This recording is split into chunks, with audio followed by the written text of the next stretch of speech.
May nag-spill dati hinggil sa di umanong pag-unfollow ni Maine Mendoza kay Miles Ocampo. Nangyari raw ito pagkatapos ng trip ng dalawa sa Thailand kung saan sila nagbakasyon.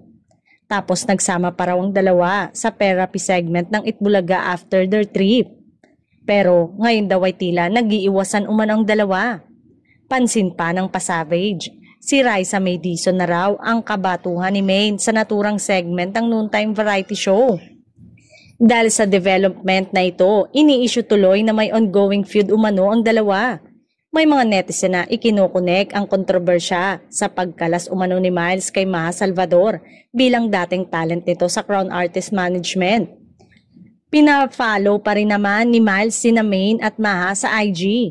Nasa listahan din na sinusundan ni Maha sa IG si Miles pero di kasama ito sa pina-follow ni Maine.